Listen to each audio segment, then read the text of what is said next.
Oke, selamat siang teman-teman. Kita ketemu lagi di sini. Kita kemarin udah belajar mengenai EJS ya.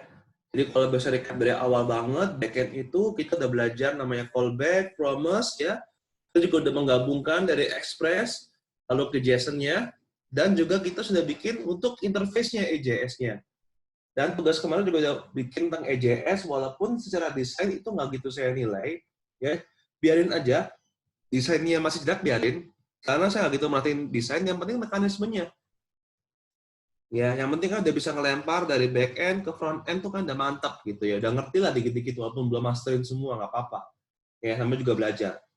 Nah, sekarang kita di sini akan masuk lebih dalam lagi nih. Ya, kemana? Ke back end lagi. Tapi mengenai apa nih? Kita akan belajar mengenai Postgre. Ya, sebentar.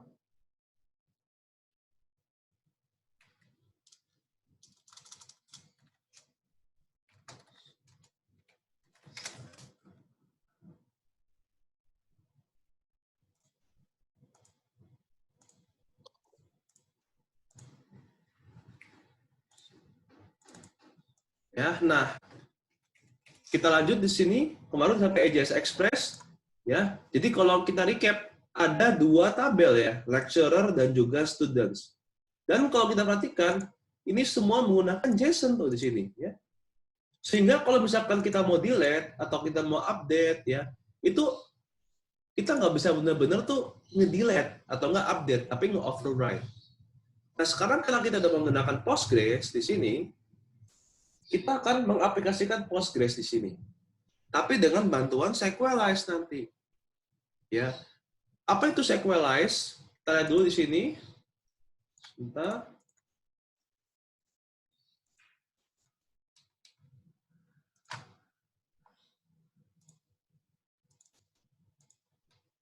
Nah, di sini ya, kita pilih yang versi 6 dulu. Klik di sini. Apa sih itu Sequelize? Ya, kalau kita perhatikan di sini, ya, Sequelize adalah promise-based Node.js ORM tool for Postgres, MySQL, MariaDB, SQLite, dan seterusnya. Nah, pertanyaannya, ORM itu apa sih ORM? Coba saya cek ORM. Ya. ORM adalah singkatan dari Object Relational Mapping. Ya. Nah, kita lihat di sini. Object Relational Mapping dalam computer science adalah sebuah teknik programming untuk nge-convert ya data dari sistem tipe yang digunakan Object Oriented Programming Language tuh. Kita di sini akan menggunakan OOP pasti ya. Dari kemarin juga kita dapat OOP ya. Ini membuat efek seakan-akan kayak ada database yang virtual yang bisa digunakan di antara programming language ya. Jadi yang namanya ORM itu nggak cuma JavaScript ya, beberapa bahasa tuh bisa. Karena sebenarnya ini beda hal ya. Karena yang akan kita pakai di sini adalah nyambung ke dalam database. Ingat, database itu sama programming itu agak berbeda ya, walaupun sama-sama satu konsep IT. Karena kan sebenarnya memang ada bagian yang buat front end, back end, dan juga database. Nah, back end itu memang ngotak-ngatik yang database juga. Tapi untuk menggabungkan dari database ke back end, itu butuh namanya ORM. Tapi emang perlu ke ORM? Sebenarnya, zaman dulu ya, belum ada ORM, bisa pakai query. Yang tadi pagi kalian udah pelajarin. Tapi di sini kita nggak pakai query lagi dari awal. Karena apa? Repot. Ya, kita akan langsung aja pakai namanya ORM di sini. Ya, berupa Object Relational Mapping. Nah, ORM di sini banyak jenisnya ya. Cuma memang yang paling terkenal itu namanya Sequelize di sini. Ya, jadi kalau boleh saya recap, Sequelize itu apa sih? Sequelize adalah sebuah ORM. Nah, ORM itu sesuai namanya, dia kan Object Relational Mapping. Nah, ini hanya khusus untuk database yang relasional. Contoh, Postgres, MySQL, MariaDB, ini kan semua relational database.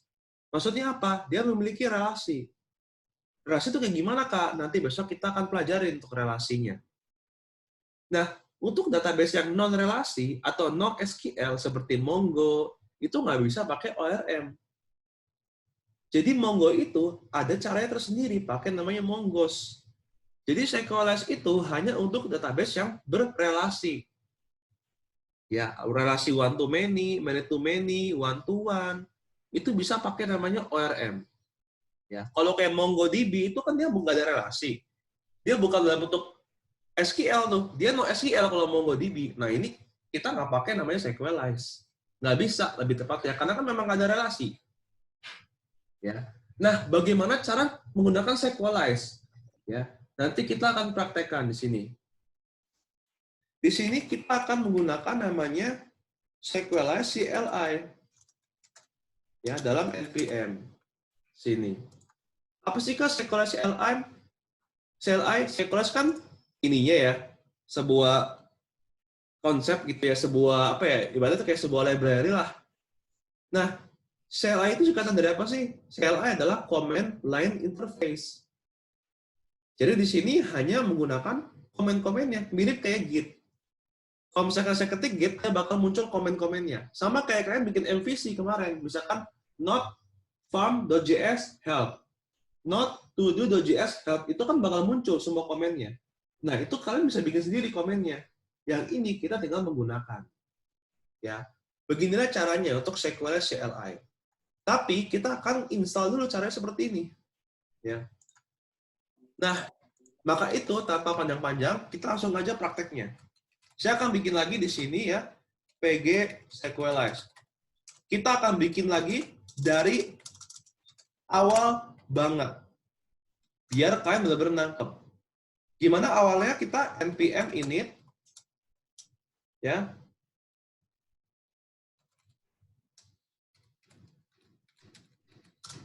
Seperti biasa.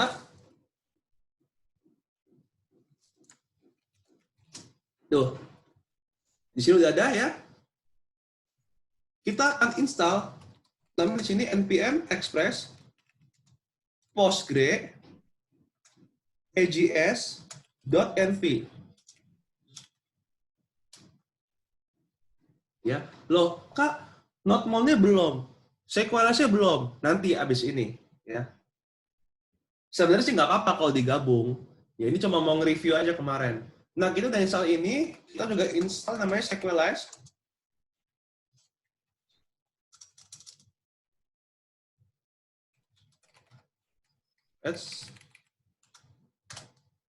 Ya. Nah, kita pastikan ini semua itu masuk dalam dependencies. Ya, kalau kemarin kita kan nggak peduli ngurutinnya ya. Nah, sekarang ini kita harus pastikan yang ini masuk ke dalam dependensi. Nah, sisanya notmon ya, SQLize CLI kita masukin ke dalam dependensi. Kak, apakah bedanya Kak? Dependensi sama dependensi kan kemarin udah ngerjain tugas ya. Kalau bisa kelupa kan bisa review lagi. Intinya adalah dependensi dia dibawa sampai ke production atau enggak sampai ke seterusnya. Kalau dependensi cuma sampai di development aja. Karena notmon sama SQLize ini kita nggak perlu sampai ke atas nih. SQLize kita nggak perlu sampai dependensi. Ya. Lalu gimana next-nya? Seperti biasa ya. Kita bikin dulu nih code git ignore. Modus package log. Sama lagi ya. .env. Karena kita akan bikin namanya .env.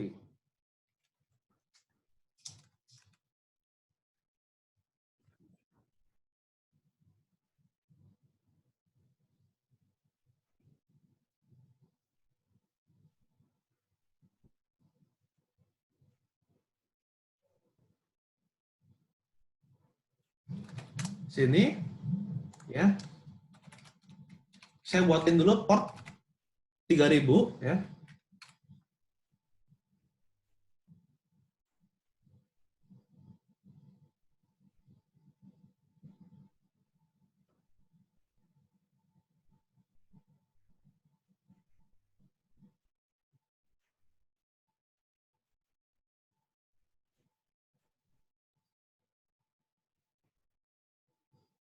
Lalu next-nya seperti biasa code.js. Nah, ini kan sebenarnya kita bisa langsung aja ya ngambil dari Express-nya. Cuma saya nggak mau ya, saya mau dibiasain kita ngoding dulu. Express cons app, express di ini, transport process dot env dot port ya. Ya. Nah, saya juga lupa kalau kita mau menggunakan port, pakai namanya di sini ya. Require .env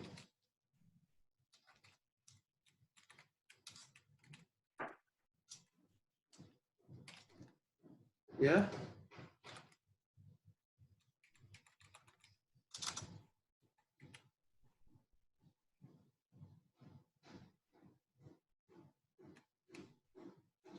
Sorry, begini.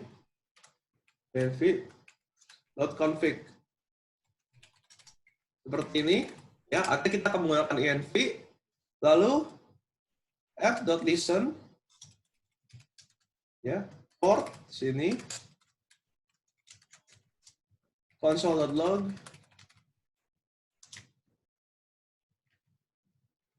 app is listening on port.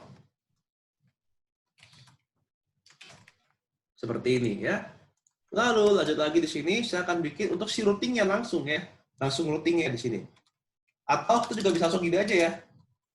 Produce express.json. Buat apa artinya? Ini buat kita menggunakan Postman nih. Ya. Sebenarnya bukan menggunakan Postman, lebih tepat ya. Kan kemarin kan saya ngajarin kan buat menggunakan Postman. Sebenarnya lebih tepatnya untuk convert dari request bisa menjadi kayak JSON seperti ini. Ya. Cons di sini, root. Ya. Sini require. Ya, nanti mungkin suatu saat saya akan merubah susunannya semua nih. Loh, kenapa Kak? Udah jauh-jauh capek, kita ngubah susunan kenapa? Karena takutnya ngapal ya. Ini kan cuma diapalin. Loh, katanya nggak apa-apa nggak diapalin. Bener, nggak apa-apa diapalin. Tapi kalau misalkan suatu saat ketemu soalnya berbeda, gimana? Kayaknya nggak ada yang ngapalin dong. Ya, nah itu loh makanya jangan ya. Ini makanya saya sengaja saya ketikin dulu di sini. Lalu sekarang saya mkd routes, ya. Lalu sini saya controller, ya. Lalu saya di sini view. Loh, modelnya nggak perlu. Nah, ini ada dahsyatnya. Kalau kita udah pakai Sequelize, Postgre, kita nggak butuh model. Kita akan dibuatkan modelnya nanti. Oke? Tapi ini kita akan buat dulu di sini ya. Nah, ini karena sama ya.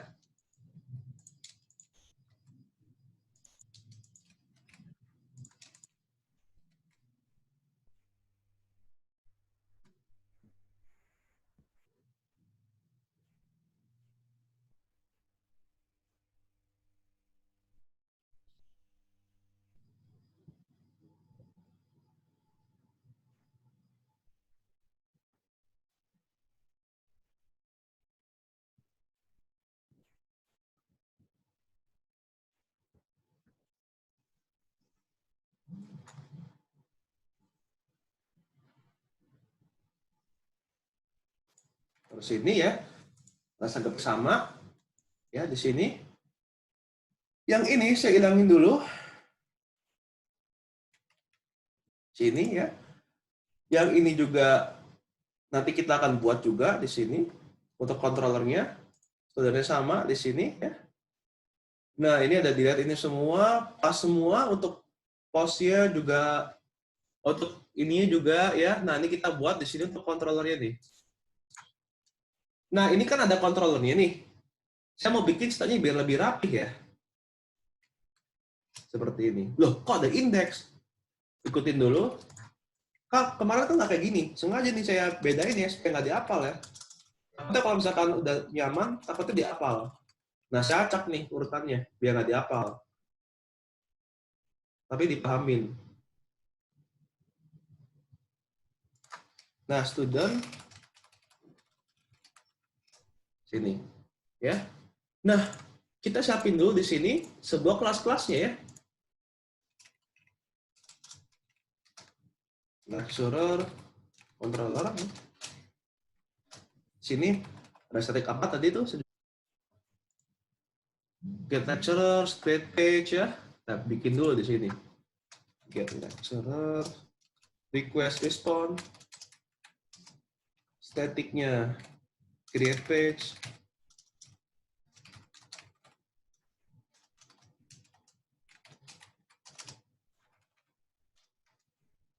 ini create,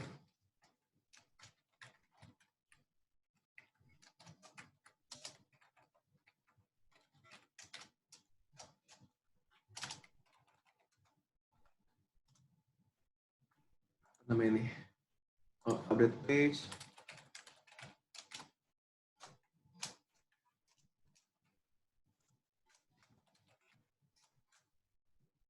Kak, kan sama Kak, kenapa nggak langsung copy paste? Ya ingat di sini kita jangan langsung copy paste ya guys ya. Jangan dibiasain copy paste ya, walaupun sebenarnya nggak apa-apa ya. Latihannya terus, latihan gitu terus. Lama-kelamaan paham sendiri. Gitu. Karena kalau copy paste itu sengaja ya, sengaja ya mempersantui gitu. Cuma ini sengaja saya bikin aja supaya udah lama ini saya bikin.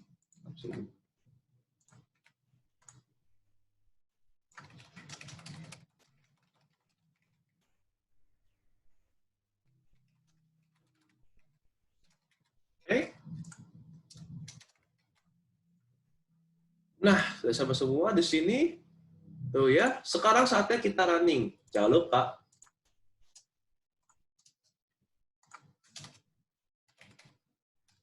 Terus saya nggak mau bikin. Terus saya mau bikin start. Saya acak lagi sengaja. Supaya nggak diapa. Oke. Coba saya mau jalankan dulu ya. Takutnya ada yang error nih.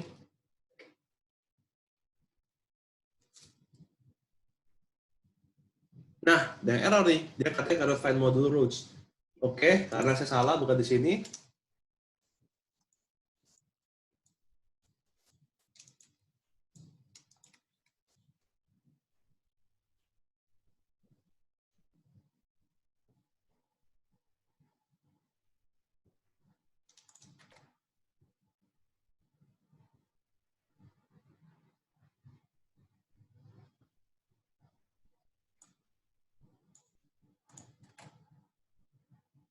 Oke. Lagi. Set. Kita cek.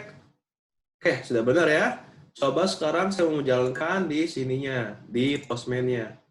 Ya, coba yang ini saya close dulu. Saya send. Oke, homepage ya.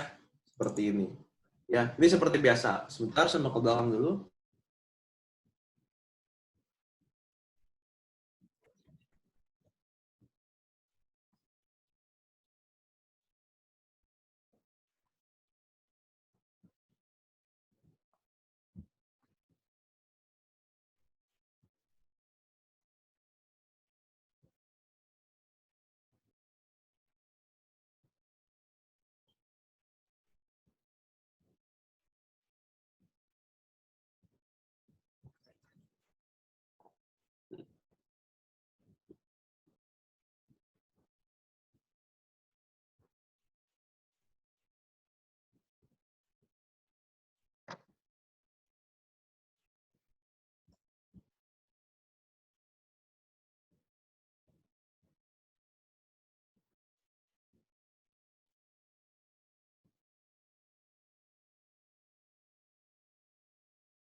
Lanjut.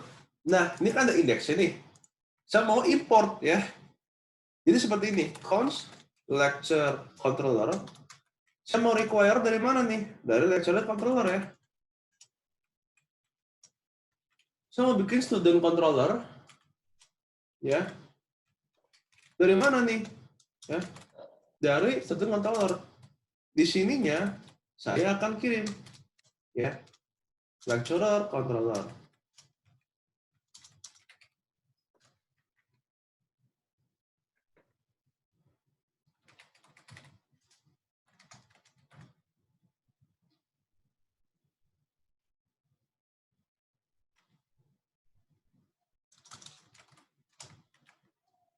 Ini ya. Nah, di bagian sininya berarti mau nggak mau buka lagi seperti ini. Oops.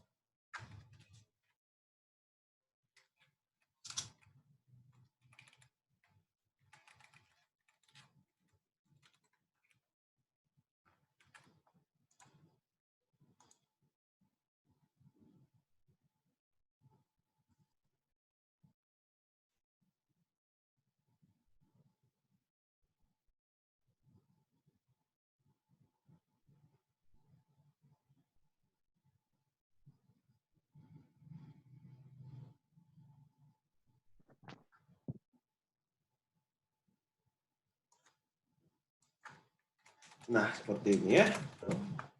Ini pun juga sama. Ya.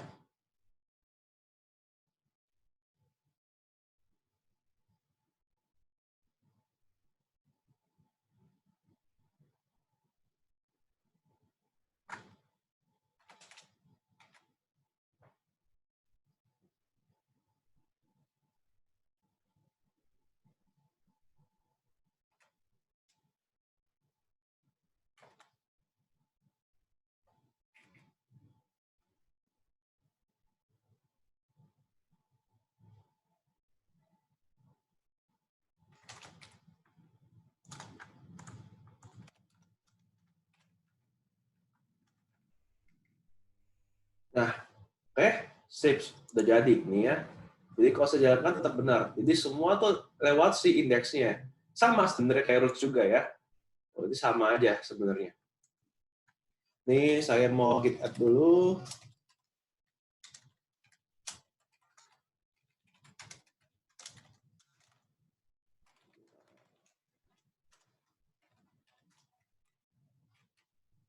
Oke.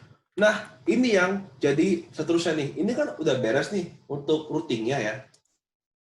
Sekarang bagaimana saya mau menggabungkan, saya close dulu ya, menggabungkan dari Postgre ya menjadi ke aplikasi ini gitu ya. Nah, cara begini guys. Di sini gitu ya di PG di sequelize CLI, situ dulu ya. Di sequelize CLI, jadi kalau saya ketik seperti ini sequelize ya, dia nggak akan jalan. Harus ada menjalankan dulu. Ibaratnya kayak kita harus ada komennya untuk menjalankan di awal. Caranya bagaimana? Biasanya kan kalau kita menginstal pakai apa? npm ya. Nah, ini sama kayak kita menjalankan nodemon npx. Kan dari kemarin tuh kalian pasti bertanya, npx itu apaan, Kak? npx itu adalah node package yang berada di lokal kita di sini. Jadi kalau semua lokal kita yang sudah terinstall di sini, kita bisa pakai namanya npx sequelize. Saya pengen tahu nih, sequelize CLI-nya isinya apa aja. Ya, kita lihat dulu di sini. Nah, di sini ada namanya komen-komennya. Wah, Kak, ini apaan, Kak? Bingung. Oke, nggak apa-apa. Saya juga awal pertama kali juga bingung. Tapi saya akan kasih tahu urutannya dulu. Ya. Yang pertama adalah seperti ini, guys. npx sequelize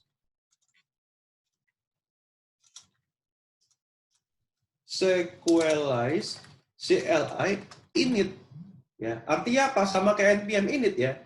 npm itu buat apa? Bikin package JSON. Nah, kalau npx sequelize CLI init untuk nge-setting awal database-nya.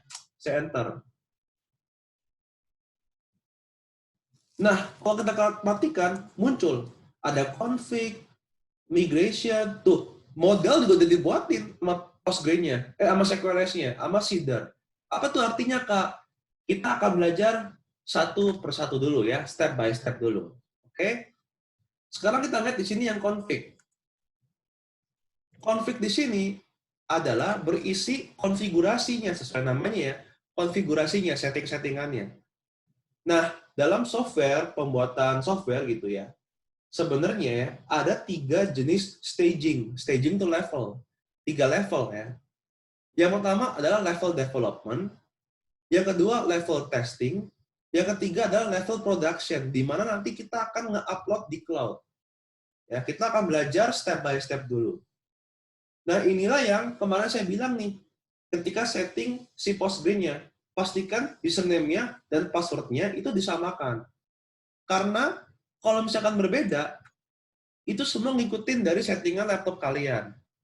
Kalau saya, itu username-nya Postgre, password-nya admin. Makanya dari kemarin saya sengaja bikin kompakan aja. Ya, database-nya ini database apa terserah, namanya terserah kalian, namanya terserah ya. Sama saya mau bikin namanya lecturer student. Ya, ini sekali lagi terserah, kalau nama database terserah kalian. Hostnya ini 127.0.0.1 artinya ini local host. Dialeknya artinya bahasa yang akan kita pakai atau enggak DBMS yang akan kita pakai. Yaitu saya akan pakai namanya Postgres. Ya, pastikan ini semua dulu. Kak, yang tes sama production nggak diganti, nanti ya satu-satu ya. Kita fokus ke development dulu. Nanti juga akan kita ganti yang production. Tes ini akan kita lewatin. Karena itu tugasnya business analyst sebenarnya. Ya. Nah, nanti akan kita setting juga yang production, cuma nanti satu persatu ya, kita development dulu. Sekarang, kalau udah bikin di sini, ya, saya akan buka the beaver-nya. Ya.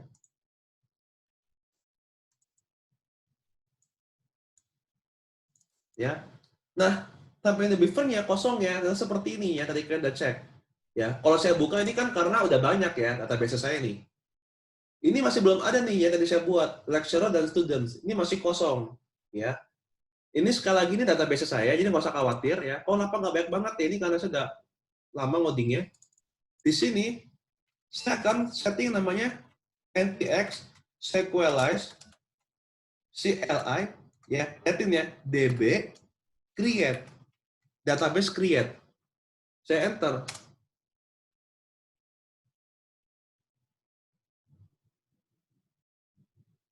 Nah, database lecturer students created. Tuh, kita nggak perlu query lagi. Ya, kita nggak perlu query lagi. Loh, kok gitu nanti kenapa kita tadi pagi kita belajar query? Ya, bagaimanapun juga, kita harus ngerti dulu nih cara pembuatannya.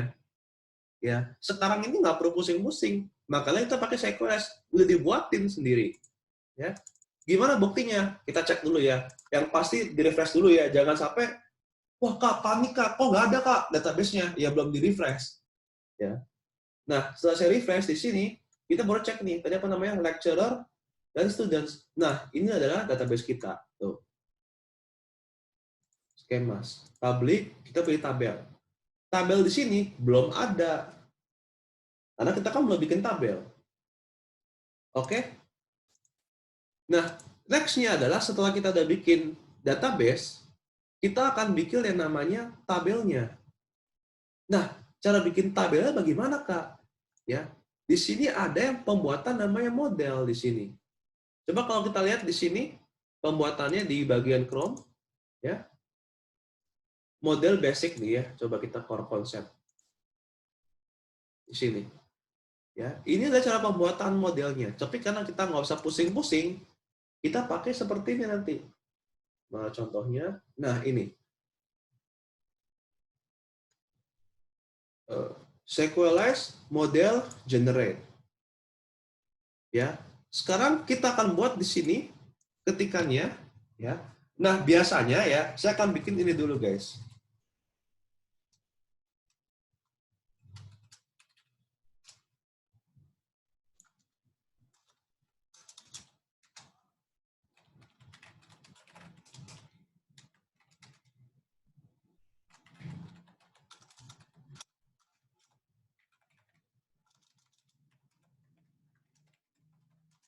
Ya, sebenarnya ini cuma buat gampang aja sih ngingetin ya. Kita akan ketik seperti ini. Ntar saya ketikin dulu dalam bentuk coding seperti ini ya. Ketik seperti ini guys, npx sequelize. Loh, kenapa sih Kak nggak langsung di terminal? Kadang-kadang tuh suka ke enter. Ya, nyebelinnya seperti itu. Kadang suka ke enter gagal, pembuatannya malah jadi error, bukannya berhasil. Jadi mendingan saya bikin aja dulu di sini. Ya. Generate min name. Ya, di sini saya akan bikin namanya. Namanya kan ada lecturer. Jadi saya bikin namanya lecturer. Tapi jangan pakai S, karena dia bakal otomatis dibuatin S-nya. Berikutnya adalah min attributes. Ini baru masukin atributnya. Ya, atribut itu apa sih?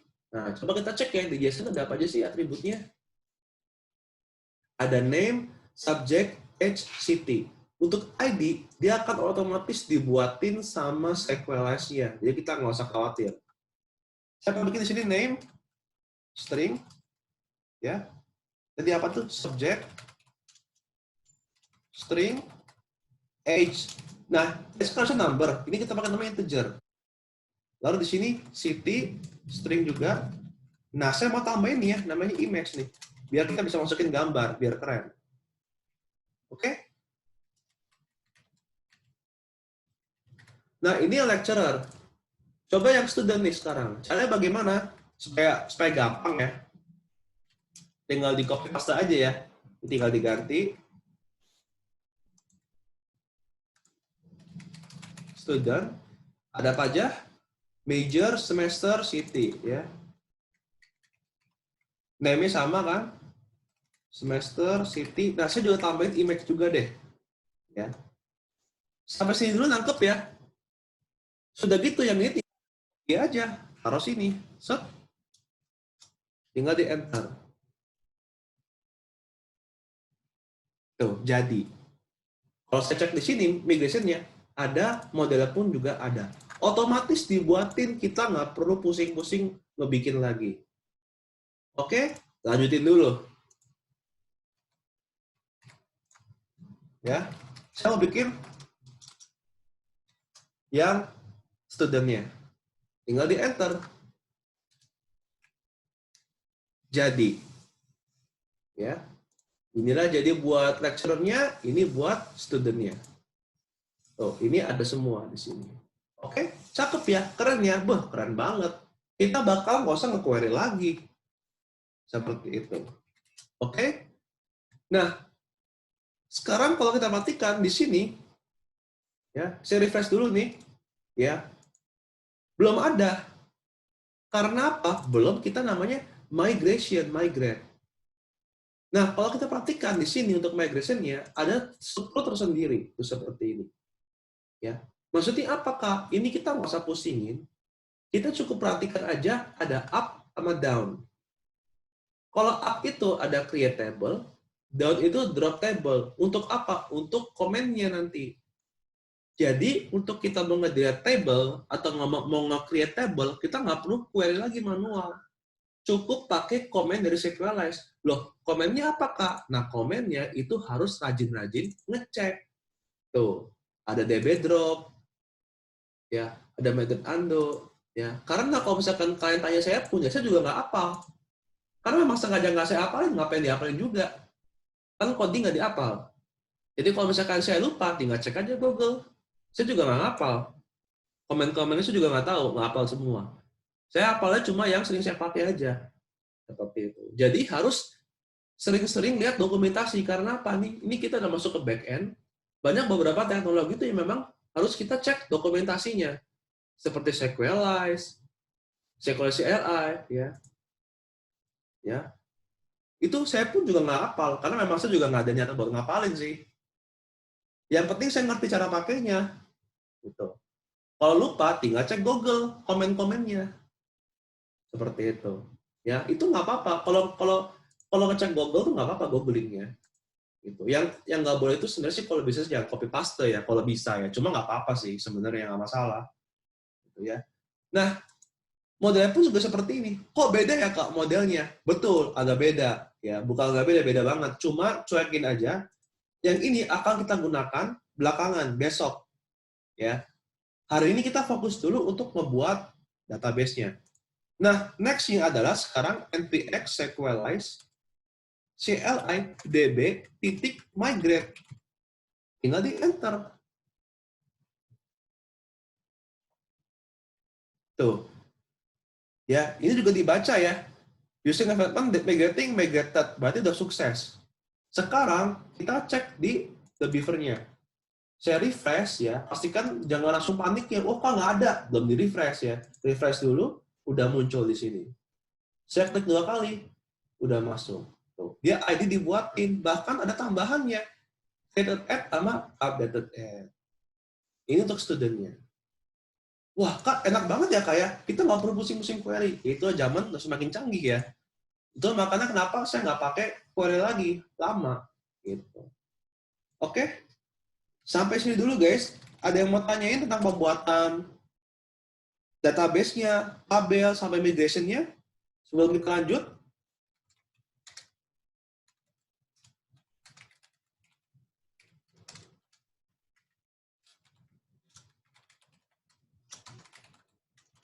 Aman ya? Oke, sip. Kalau udah nggak ada, kita lanjut lagi sekarang. Nah, berikutnya adalah, sekarang kita coba mau jalanin dulu ya. Kita mau jalanin dulu nih. Kita satu-satu ya, kita mau jalanin dulu. Kita kan udah berhasil nih, mengkonekin nih. Kita udah mengkonekkan dari database Postgres kita yang di laptop kita ke dalam aplikasi kita. Udah connect nih sekarang. Lalu gimana cara aksesnya? Nah, kita back ke controller lagi. Ingat ya, konsep MVC. Di sini tentu saja kita akan panggil yang namanya cons. Kita akan panggil nama kelasnya. Nama kelasnya di mana? Kalau mau cek nama kelasnya, itu di sini tuh, class lecturer. Nama tabelnya di sini. Beda nggak? Beda ya. Ingat konsep OOP, bahwa kalau kelas itu jangan pakai S. Tuh, ini nggak pakai S kalau kelas. Kalau tabel, baru pakai S, karena kan banyak. Ya, itu memang sebenarnya kayak peraturan nggak tertulis ya, cuma tuh sangat ketat kayak gitu. Sininya, require, ya, seperti ini. Ya, models. Oke? Nah, karena dia model, langsung ke indeksnya. Jadi kita nggak usah khawatir. Ya. Nah, bagaimana cara koneksinya? Ya, sekarang kita lihat dulu di sini. Ya, oh ya, saya satu lagi saya lupa ngasih tahu ya. Di roots ini kan the index ya. Nah, kalau dari kemarin itu kita pakainya rest.send ya. Sekarang karena kita udah pakai Postgres, kita biasain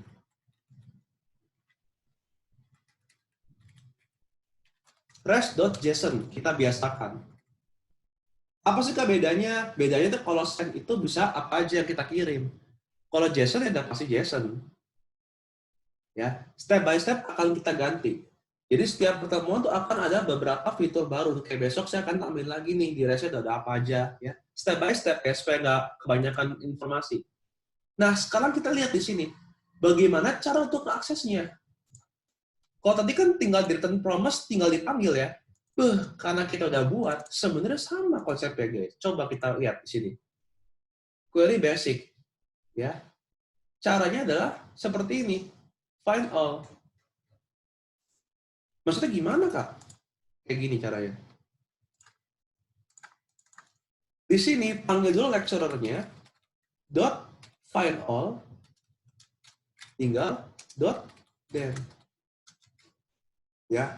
Ini misalkan lecturer saya bebas saya namanya apa aja bebas. Coba saya mau pikir saya mau bikin rest.json lecturer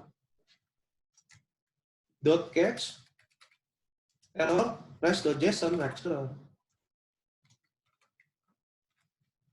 Seperti ini. Pertanyaannya sama nggak? Sama. Benar nggak guys? Mirip nggak kayak yang atas, yang sebelumnya? Nih, coba kita cek ya di sini. Ini yang sebelumnya. Tuh, mirip ya. Lecturer, ya. Tuh, mirip. Seperti itu. Oke? Tapi kita nggak perlu tahu nih, behind the sini tuh apa? Kita nggak perlu tahu. Karena yang namanya Postgres udah dibuat, karena yang namanya SQLS udah dibuatin nama SQLS-nya. Kita nggak perlu pusing-pusing lagi bikin dari awal. Oke? Nah, sekarang saya mau menjalankan ya. Di Postman, saya membuka lecturer, saya send di sini ada array kosong. Ya karena array kosong karena memang kita belum ada isinya. Tuh, ini kan ada isinya. Tuh, ngerek. Ya. Tuh, ini kan baru ada isinya. Oke? Sampai sini dulu guys, ada yang mau tanyain? Atau masih bingung?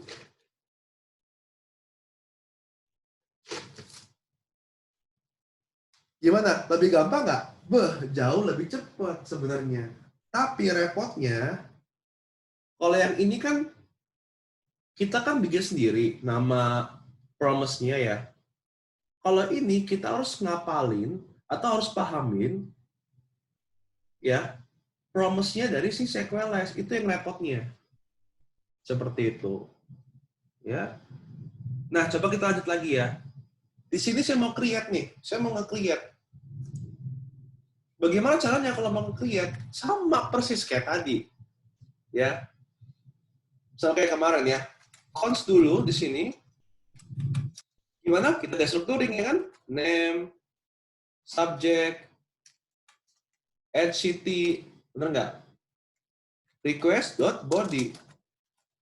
Di sini ya, tinggal kita buat lecturer.create. Ya, kita masukin di sini name, subject, add city, tinggal .date. Sama nggak? Sama persis. Gitu.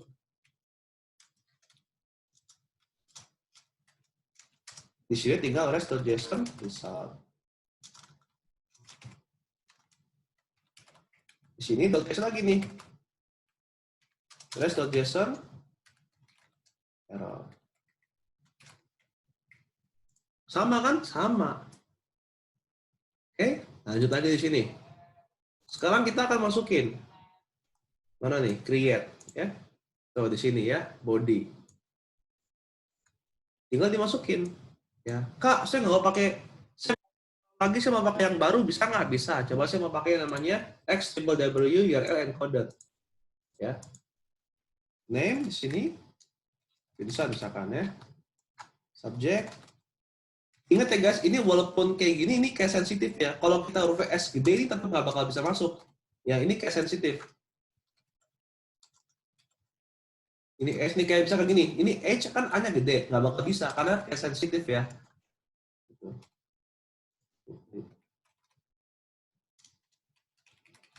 Oke, saya send di sini. Kita cek, tuh udah masuk. Ya, contoh, dia ada image-nya belum kita masukin, berarti nol, wajar. Karena kan memang nggak ada. Ya. Nanti sengaja saya mau pakai buat update. Oke? Berarti di sini masukin image. Seperti ini. Oke? Sampai sini dulu guys. Ada yang mau tanyain? Ini kalau saya mau nge-get di sini, ada. Oh, ada. Seru kan? Oh. Kita bakal bisa pusing-pusing nge-query. Kak, saya mau edit di Beaver boleh nggak? Ya, sebenarnya sih nggak masalah karena kita kan programmer nih. Misalkan ini image ini mau saya ganti di sini boleh, nggak apa-apa sih. Nggak masalah sebenarnya. Cuma memang nggak lewat API, itu aja. Gitu. Sampai sini dulu. Ada yang mau tanyain?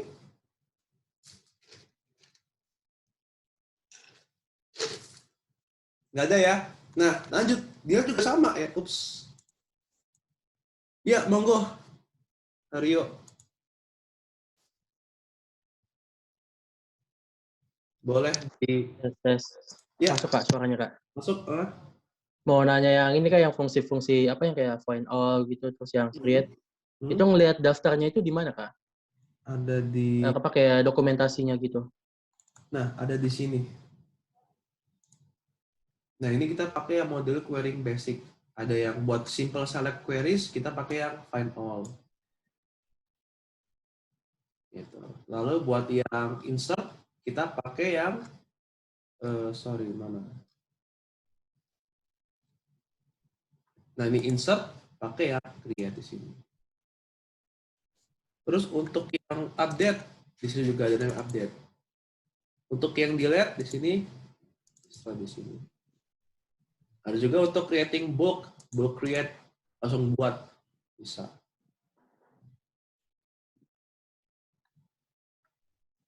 Cuma memang kita sering pakainya insert, select, update, sama delete dulu. Ya. Seperti untuk pakai yang where itu nanti belakangan. Sebenarnya sih kita otomatis pakai where juga sih kalau kita mau update sama kita mau delete. Ya, seperti itu. Keren ya. Ini juga ada juga yang finder di sini, ada yang find all. Jadi artinya menemukan semua. Ada yang find by PK, kita menemukan by primary key-nya. Ada yang find one, kita cuma nemuin satu. Ya ini find or create ini saya belum pernah pakai. Dia mikirnya gini, kalau misalkan belum ada ya dibuatin. Ini biasanya buat email sih.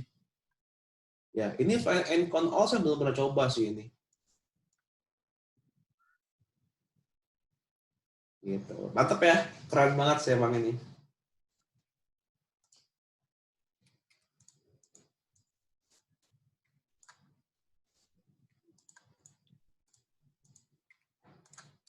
Oke Kak, makasih Kak. Mantap, thank you. Nah lanjut lagi sekarang yang dilihat ya. Counts ID sama dengan plus request.params. Ya, sama persis kan? Sama persis. Gila, ini lecturer.destroy. Ya, saya bikin destroy-nya di sini where id sini dot then oops, result res.json result ya. Di sini dot catch error res.json error. Seperti ini ya. Nah, kita cek dulu di sini. Oh ya, saya mau dulu ya, saya mau buatin dulu di sini.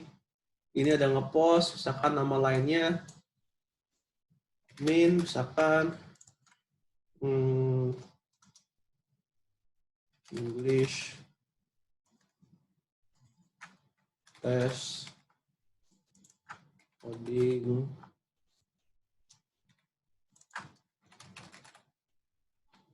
oke. Jadi kalau saya get di sini tuh ada ya, muncul semua di sini. Nah, saya mau bikin yang delete nih. Ya, di sini delete 5 di sini.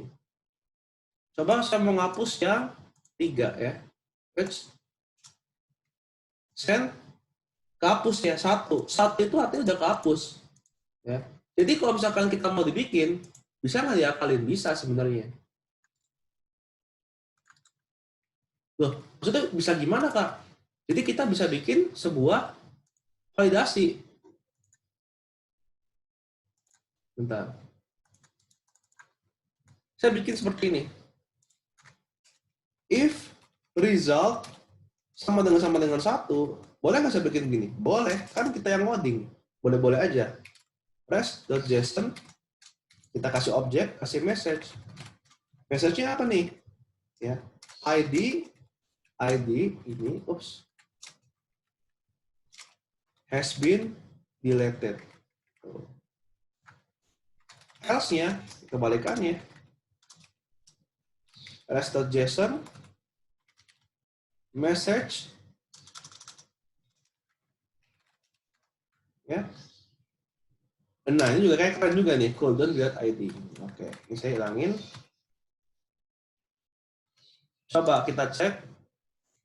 Ini yang tadi kan 3 nih ya, saya send di sini. Dia ngomongnya couldn't delete 3. Oke. Coba kalau misalkan saya delete 2. Nah, ini karena kita udah pakai Postgre, dia benar-benar di-delete ya. Coba sama delete nomor 2.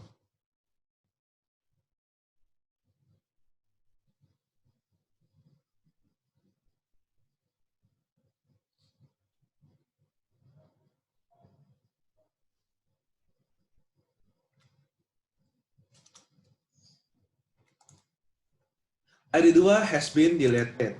Jadi kalau saya send, tuh cuma 1 di sini. Oke? Nah, karena kita udah masuk ke backend, kita akan ngoding yang dengan struktur yang lebih advance. Maksudnya bagaimana? Ini kan ada if else. Saya mau bikin ini dengan cara pakai ternary. Ya. Result 1 tanda tanya ya.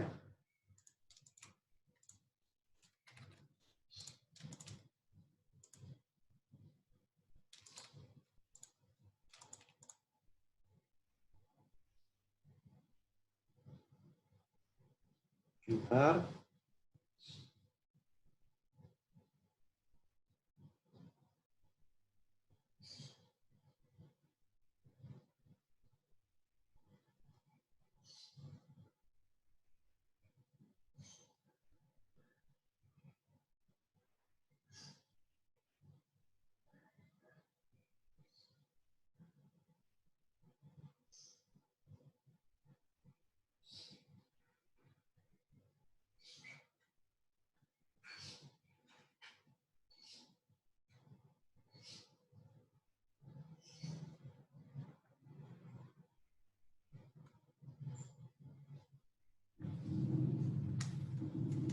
Nah, saya taruh sini.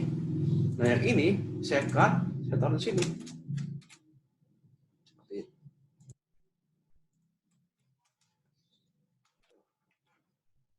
Ya. Nah, ini bagaimana nih cara bacanya? Ya, berarti kita lihat dulu nih. Hilangin dulu. Yang ini saya hilangin.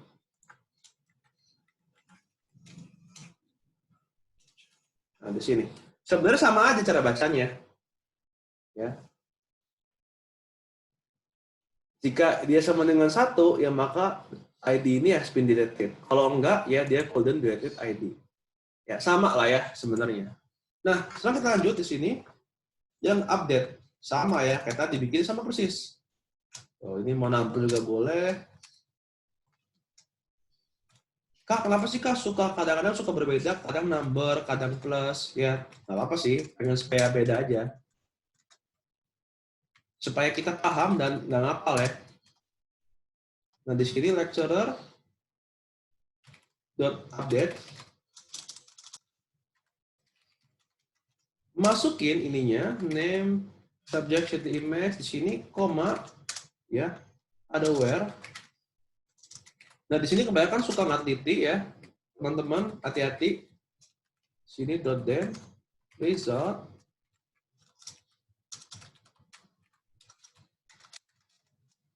res.json result dot catch sini error ya res.json error. Set. Seperti ini. Nah, sekarang saya mau bikin di sini dengan cara update nih ya. Update 1 nih di sini. Coba saya pakai body di sini city Tokyo. Saya mau bikin apa di sini image. Saya mau tambahin image ya. Nah, image-nya gimana nih? Coba kita cek ya. Di sini. Ini kita yang add image dulu nih yang kita suka ya. Misalkan saya mau bikin jadi Tom Cruise ya. Vincent fotonya Tom Cruise. Kita cek. Kita pilih aja nih yang kita suka. Mana nih? Misalkan ini ya. Saya klik kanan nih. Copy image address. Ya. Masukin di sini. Set. Tinggal di send. Tuh ya. Artinya kalau array 1 atau udah berhasil. Ini kalau saya get di sini udah masuk image-nya sekian. Kak, bisa nggak Kak masukin image-nya pakai gambar asli, bukan pakai link? Bisa nggak? Bisa, satu persatu ya. Nah, sekarang saya pun juga sama bikin pakai begini ya nih. Saya bikin pakai ternary lagi ya. Karena kita udah masuk ke backend, kita nggak bisa lagi pakai codingan yang terlalu simpel. Karena di kantor nggak bakal sesimpel yang kita kira ya. Jadi saya bikin sengaja codingannya agak ribet.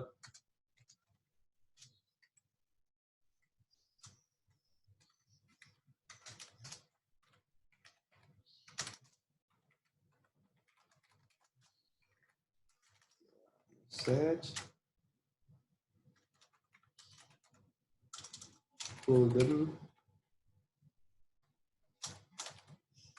update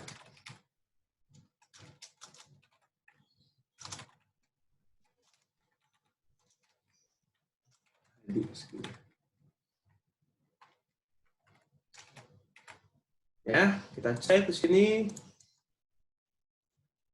Saya pilih nomor 3.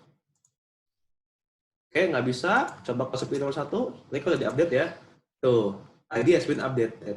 Nah, kalau kita perhatikan nih, kalau saya send, updated add-nya itu keganti. Tuh. Itu semua udah otomatis dari si Sequelize-nya. Oke? Bagaimana kalau misalkan get information? Wah, ini lebih gampang lagi nih. Cons ID, ya, lecturer dot find one atau find by PK. Find by PK itu artinya find by primary key ya. Result di sini. Res.json result. Dot catch di sini error res.json error deh. Oops. Typo. Seperti ini. Oke. Lalu saya mau cek misalkan information di sini. Kalau 5 kan berarti nggak ada. Dia bakal kosong. Ya. Coba kalau misalkan saya 1 di sini. Oh, ada lagi error. Terus lagi nih, errornya kenapa nih?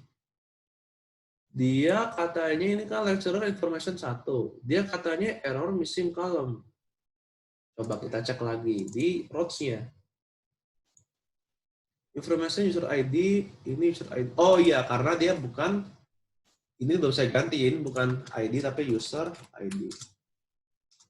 Ini ya. Saya send. Tuh, masuk ya. 1, Vincent, dan seterusnya. Oke. Sampai sini dulu guys. Ada yang mau tanyain, yang search bisa kalian coba proses sendiri ya. Kan udah saya kasih tahu caranya yang ini. Biar kalian bisa explore. Kak, ini kalau misalkan resultnya kosong nih, resultnya coba. Saya mau lihat lagi nih di sini. Misalkan saya mau masukin 5. Kan kosong nih, 0 nih. Gimana kalau 0? Ya sudah, tinggal dibikin apa namanya? Validasi lagi. Kan ini kan codingan kita, bebas kita mau ngapain. Ya, bisa kalian coba explore sendiri. Sampai sini dulu, ada yang mau tanyain atau masih bingung?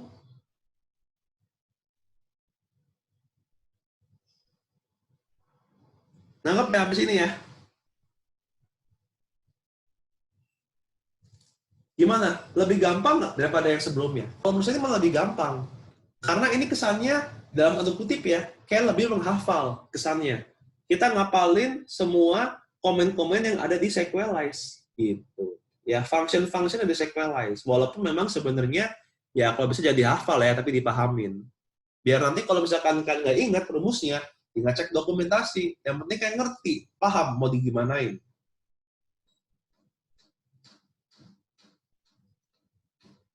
Oke, sampai sini dulu guys. Ada yang mau tanyain?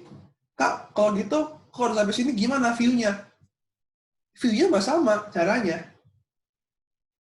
Kan yang berbeda kan cuma Postgre doang. Kalau view-nya mah sama caranya. Gitu.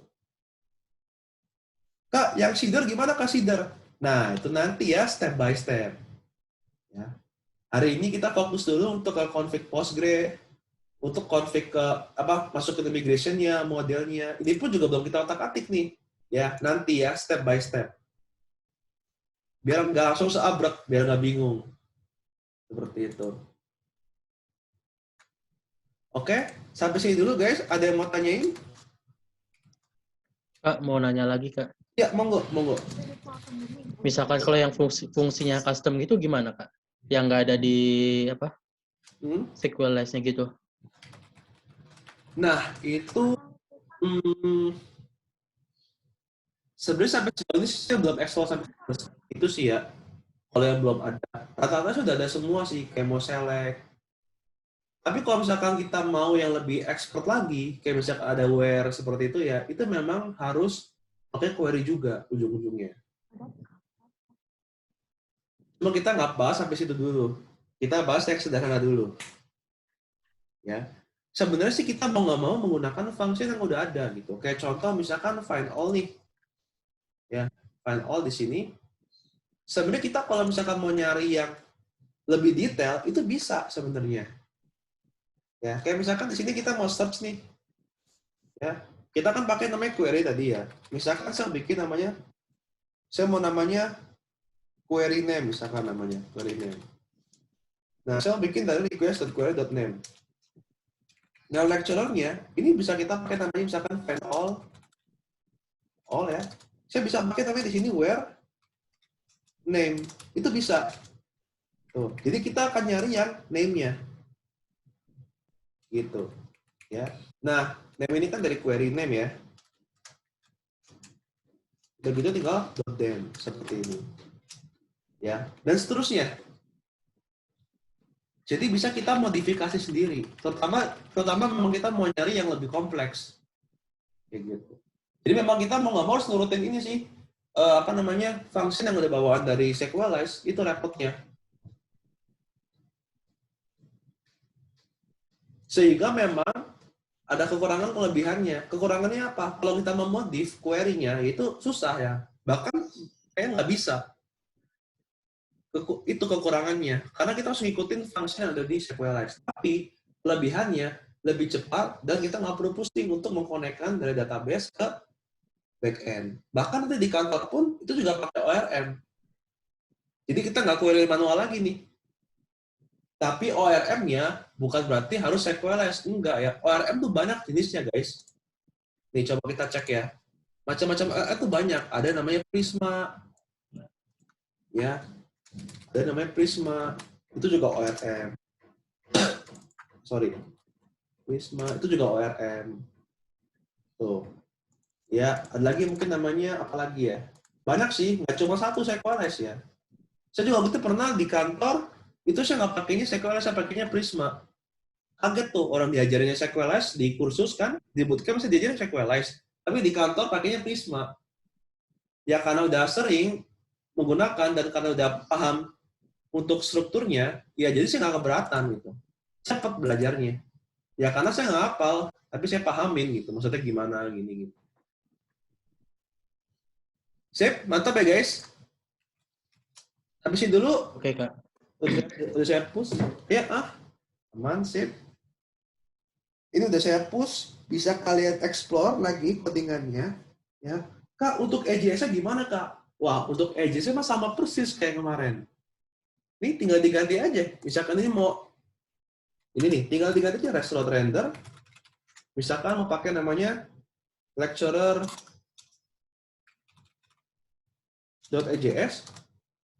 Ya.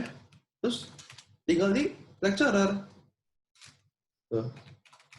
Sama kan? Sama aja. Kalau EJS mah sama. Sama, cuma bedanya ini pakai database Postgre. Ini udah kita pakai database nih, udah nggak pakai JSON lagi. Gitu. Cuma bedanya itu doang bedanya. Ya, saya close dulu. Sampai sini dulu mengenai pembuatan dan settingan Postgre. Ada yang mau tanyain? Aman?